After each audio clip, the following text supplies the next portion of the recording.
Hai, Assalamualaikum warahmatullahi wabarakatuh. Apa kabar guys? Semoga semuanya sehat-sehat selalu ya. Nah, jumpa lagi bersama saya Ahmad Janu di channel kesayangan kita semua. Nah, di dalam seri belajar dasar manajemen pemasaran. Nah, kali ini kita akan membahas tentang strategi penetapan harga produk yang merupakan lanjutan dari video kita sebelumnya tentang konsep penetapan harga produk. Jadi, tonton video ini sampai habis, tekan tombol subscribe bila kalian ingin bisa mengikuti video-video dari channel kesukaan kita ini. Dan tekan tombol like bila kalian suka dengan video ini. So, let's get started guys.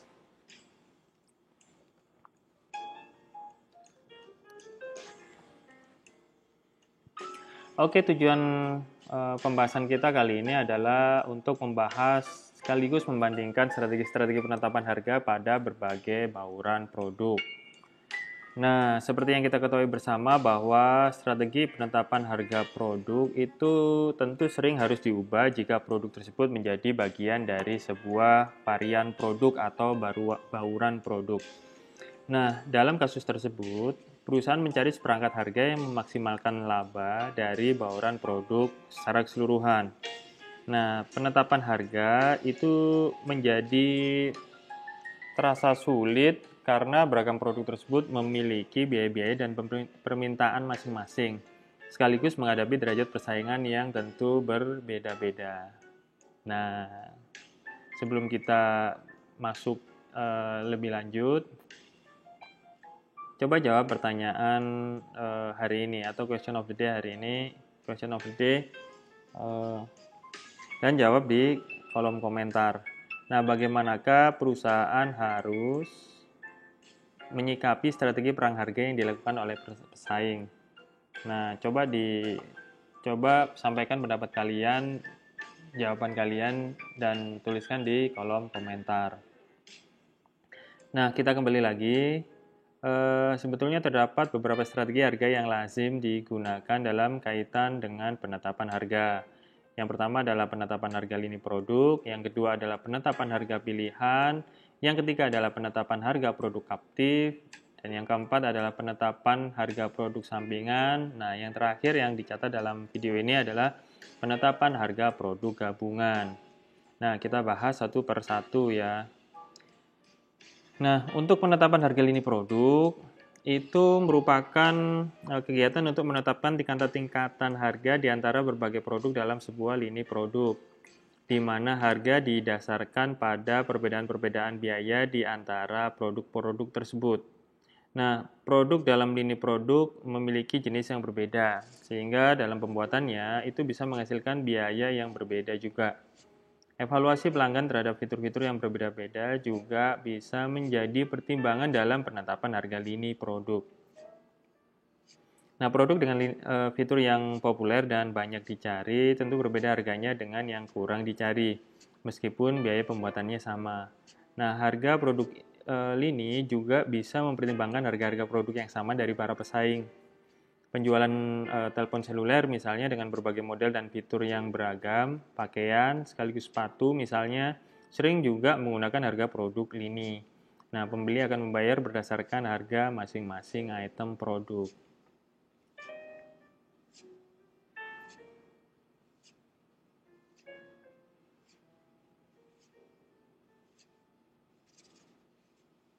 Nah, yang kedua adalah penetapan harga produk pilihan.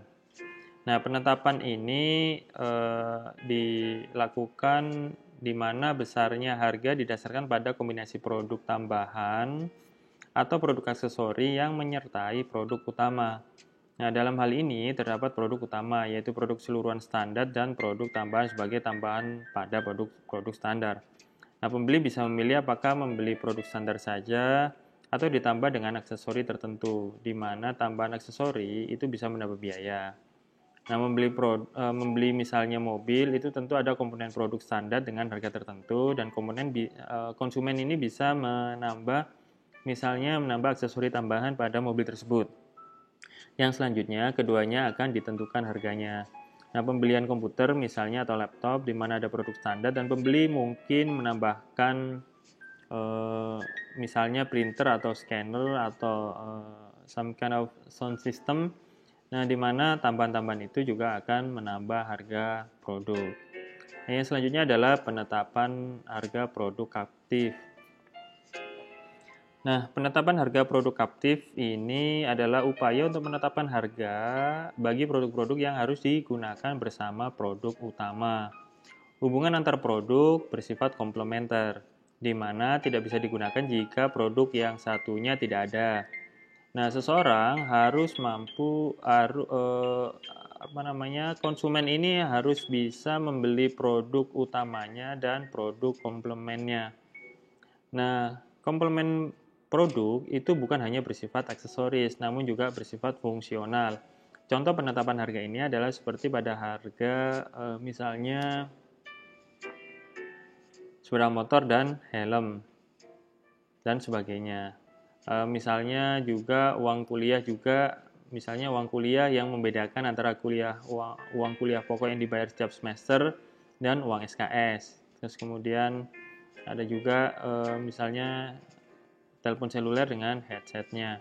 Nah, penetapan harga kaptif biasanya mudah pada produk pokoknya, namun agak mahal pada produk komplemennya. Nah, hal ini ditujukan agar konsumen tentu membeli produk pokoknya. Nah, yang selanjutnya adalah penetapan harga produk sampingan. Nah, penetapan harga produk sampingan adalah menetapkan harga produk-produk sampingan dalam rangka membuat harga produk utama menjadi lebih kompetitif. Nah, produk sampingan adalah produk sampingan hasil proses produksi utama.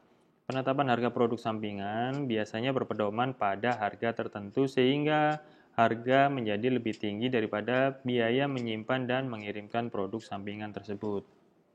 Dari praktek ini, memungkinkan penjual untuk mengurangi biaya dan menurunkan harga produk utama sehingga dapat membuatnya lebih kompetitif di pasar. Produk-produk sampingan yang kurang berguna dapat berubah menjadi menguntungkan. Contoh penetapan harga ini adalah pada harga kain perca misalnya pada usaha garmen, bubuk kayu pada pengergajian kayu, dan ampas tebu pada perusahaan gula. Nah, yang selanjutnya adalah penetapan harga produk gabungan. Nah, gabungan produk merupakan kumpulan beberapa item produk yang dijual dengan harga satu dalam satu bundle, yang biasanya berharga lebih rendah dibandingkan dengan harga masing-masing itemnya. Pembandelan harga dapat meningkatkan penjualan sejumlah produk yang konsumen sebenarnya tidak berniat membeli. Karenanya, harga kombinasi harus cukup rendah supaya dapat membujuk konsumen membeli harga bundle tersebut. Nah, contoh penetapan harga ini adalah pada harga parsel, misalnya di mana harga pasaran terdapat beberapa item produk namun semua dijual dengan satu harga. Nah, itulah strategi penetapan harga bauran produk. Nah, selanjutnya perusahaan juga perlu melakukan strategi penyesuaian harga produk. Nah, harga setelah ditetapkan itu biasanya perlu disesuaikan dengan situasi tertentu yang ada di pasar. Penyesuaian harga bisa mengarah ke yang lebih tinggi ataupun yang lebih rendah dari harga dasar semula.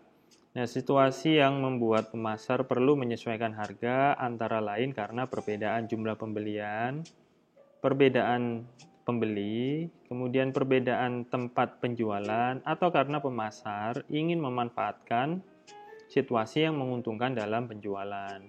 Nah, setidaknya ada 5 strategi penyesuaian harga yang dicatat dalam pembahasan kita kali ini, guys.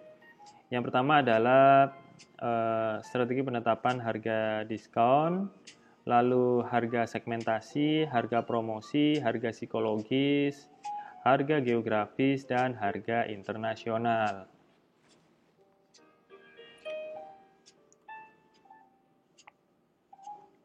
Nah, yang pertama kita bahas adalah penetapan harga diskon dan pengurangan harga.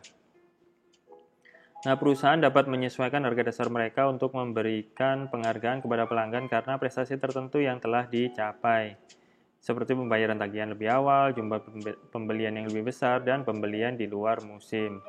Penyesuaian harga ini yang dinamakan dengan diskon dan pengurangan harga itu dapat beragam bentuknya. Paling tidak di dalam pembahasan kita kali ini ada 5 contoh. Yang pertama adalah diskon tunai. Diskon tunai yaitu pengurangan harga kepada pembeli yang membayar tagihan mereka lebih awal. Kemudian diskon jumlah adalah pengurangan harga bagi pembeli yang membeli saham yang membeli dalam jumlah besar. Yang ketiga adalah diskon fungsional. Adalah pengurangan harga yang diberikan oleh penjual kepada anggota-anggota saluran distribusi karena mereka sudah menjalankan fungsi tertentu. Misalnya menjual, menyimpan, dan mempromosikan produk atau fungsi tertentu. Nah, yang selanjutnya adalah diskon musiman. Diskon musiman adalah pengurangan harga bagi pembeli yang membeli produk di luar musim. Nah, yang selanjutnya adalah diskon penghargaan misalnya. Adalah pengurangan harga dari harga standar di mana diberikan kepada mereka yang telah berkontribusi. Penghargaan pembelian dapat diberikan kepada pembeli dengan menyerahkan produk yang lama dalam membeli produk baru. Nah, potongan harga promosi atau penghargaan ini itu merupakan pembayaran atau pengurangan harga tertentu sebagai imbalan pada para penyalur karena berpartisipasi dalam program promosi dan dukungan penjualan. Nah, selanjutnya kita bahas tentang penetapan harga tersegmentasi. Penetapan harga tersegmentasi merupakan upaya untuk menjual produk atau jasa pada dua atau lebih harga. Nah, di mana perbedaan harganya tidak didasarkan pada perbedaan-perbedaan biaya, namun didasarkan kepada hal seperti jenis pelanggan, bentuk produk, dan perbedaan lokasi. Penetapan harga segmen pelanggan. Nah, pelanggan yang berbeda membayar harga yang berbeda untuk barang dan jasa yang sama. Beberapa jasa transportasi itu mengenakan harga yang berbeda antara anak-anak dan dewasa misalnya. Kemudian penetapan harga bentuk produk berarti versi-versi produk yang berbeda diberi harga secara berbeda sekalipun biayanya sama. Nah, sedangkan penetapan harga lokasi, perusahaan mengenakan harga yang berbeda untuk lokasi-lokasi yang berbeda. Walaupun dalam rangka memberikan penawaran masing-masing lokasi itu bersifat sama. Nah, sedangkan dengan menggunakan penetapan harga waktu, perusahaan bisa menyamakan harga berdasarkan musim, bulan, hari, ataupun jam. Nah, itu adalah penetapan harga segmentasi. Yang selanjutnya kita membahas tentang penetapan harga psikologis. Dalam kegiatan pemasaran, harga juga menjadi alat untuk mendapatkan tanggapan yang berbeda yang membantu dalam memasarkan produk. Harga psikologi ini merupakan penetapan harga yang ditujukan dan digunakan untuk mempengaruhi psikologi seseorang. Dengan menggunakan penetapan harga psikologis, para penjual itu mempertimbangkan psikologis harga dan tidak semata-mata hanya mempertimbangkan faktor ekonomi. Bagi pembeli pemula untuk suatu produk yang tidak banyak, mengetahui bagaimana membedakan kualitas harga menjadi indikator kualitas. Mereka secara psikologis akan mempersepsi harga yang tinggi yang berarti kualitasnya bagus. Demikian juga sebaliknya, aspek lain dari harga psikologis adalah memberikan harga dengan angka-angka tertentu. Misalnya harga Rp999.999, di mana penjual ingin memberikan kesan bahwa harganya tidak sampai 1 juta. Tuh. Nah, itu adalah penetapan harga psikologisnya. Selanjutnya adalah penetapan harga promosi. Penetapan harga promosi itu merupakan aktivitas perusahaan untuk menetapkan harga produk di bawah daftar harga dan kadang bahkan di bawah biaya secara temporer atau sementara. Nah, supaya bisa memperoleh peningkatan penjualan dalam waktu yang singkat. Minimarket ataupun department store itu bisa memberikan harga beberapa produk di bawah biaya.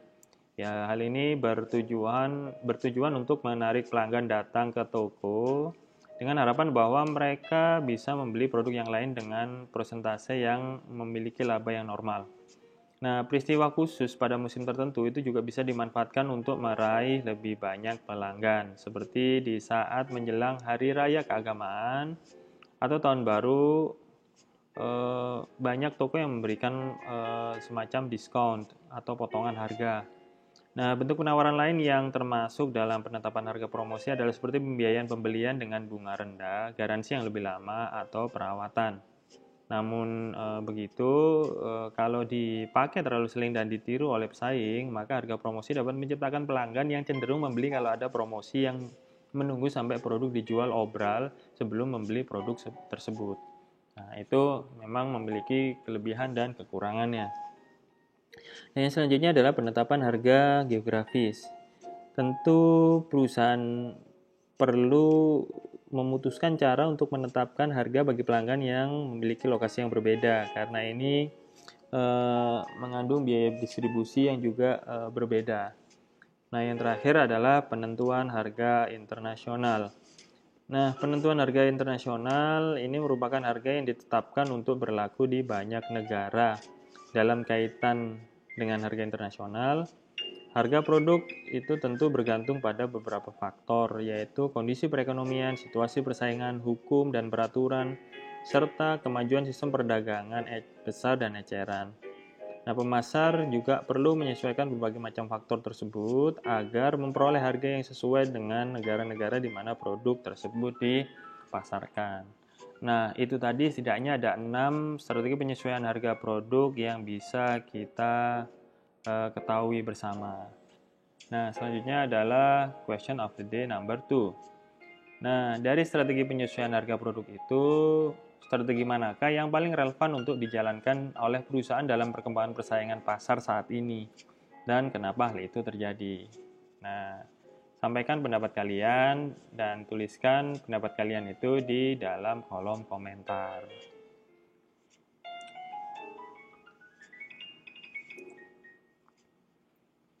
Nah, yang selanjutnya kita bisa juga membahas tentang bagaimana perusahaan melakukan perubahan harga. Nah, perubahan harga adalah menetapkan harga naik atau turun dari harga sebelumnya. Nah, yang tentu bisa jadi bersifat permanen. Hal penting yang melingkupi perubahan harga ini adalah siapa yang memulai dan bagaimana bereaksi atas perubahan harga tersebut. Nah, dalam perubahan harga, setidaknya ada 2 kegiatan yang bisa dicatat dalam pembahasan kita kali ini. Yang pertama adalah mempelopori penurunan harga, dan yang kedua adalah mempelopori peningkatan harga. Nah, di dalam mempelopori penurunan harga, perubahan harga dengan menurunkan harga dapat dilakukan jika harga yang berlaku saat tertentu tidak atau kurang meningkatkan kualitas penjualan. Nah, kondisi lain adalah jika perusahaan menemukan kelebihan kapasitas yang cukup besar, di mana peningkatan penjualan tidak dapat dilakukan sekalipun telah dilakukan upaya penjualan perbaikan produk atau langkah-langkah lain. Dalam hal ini, perusahaan selanjutnya menurunkan harga dengan harapan dapat mendorong penjualan. Penurunan pangsa pasar ketika menghadapi persaingan harga yang kuat juga bisa menjadi penyebab penurunan harga. Nah, pemasar perlu mempertimbangkan elastisitas permintaan agar bisa mengetahui seberapa peningkatan penjualan bisa terjadi. Nah, jika penurunan jumlah tertentu, maka harga bisa disesuaikan. Nah, pemahaman ini tentu bisa memberikan keyakinan bahwa penurunan harga adalah solusi yang perlu diambil. Penurunan harga di mana pasar terjadi kelesuan sehingga penurunan harga tidak bisa mempengaruhi penjualan yang harus diwaspadai oleh para pemasar. Nah, sekali harga diturunkan dan pesaing mengikuti, maka tentu bisa beresiko bagi munculnya persaingan harga, apalagi jika pembelian tidak meningkat. Nah, yang kedua adalah mempelopori peningkatan harga. Nah, peningkatan harga seringkali tidak bisa dihindarkan. Jika struktur biaya tidak bisa tertutup dengan harga dalam jangka panjang, hal ini bisa disebabkan kenaikan harga-harga barang, sehingga biaya produksi tentu bisa meningkat. Peningkatan harga yang baik secara otomatis bisa sangat meningkatkan laba, namun jika gagal bisa mengurangi jumlah penjualan yang seharusnya bisa didapatkan. Hal lain yang menyebabkan kenaikan harga adalah permintaan yang berlebih, di mana perusahaan tidak dapat memenuhi semua kebutuhan pelanggan. Nah, tentu perusahaan dapat menaikkan harga jual. Nah, bagaimana menaikkan harga? Perusahaan dapat menggunakan sejumlah cara agar dapat mengimbangi kenaikan biaya. Nah, kenaikan harga dapat dilakukan bisa jadi secara diam-diam. dengan menghapus diskon dan menambahkan unit-unit yang berharga lebih tinggi ke dalam lini produk. Nah, atau harga dapat dinaikkan secara terbuka di mana perusahaan perlu menghindari agar tidak dipersepsikan sebagai pemerasan. Nah, perusahaan juga perlu memikirkan siapa yang menanggung akibat dari kenaikan harga. Peningkatan harga itu juga harus didukung oleh komunikasi perusahaan yang memberitahu konsumen alasan harga dinaikkan. Dan pelanggan harus diberitahu sebelumnya sehingga mereka dapat melakukan pembelian lebih awal atau mencari barang lain sebagai perbandingan. Nah, itu tadi pembahasan kita tentang strategi penetapan harga. Semoga bermanfaat. Jadi, terima kasih sudah menonton video ini sampai habis. Jangan lupa tekan tombol subscribe bila belum subscribe dan tekan tombol like bila kalian suka dengan video ini. Semoga kalian tetap sehat selalu, kita semua tetap sehat selalu dan tetap dalam lindungan Allah Subhanahu wa taala. So, terima kasih guys. Wassalamualaikum warahmatullahi wabarakatuh.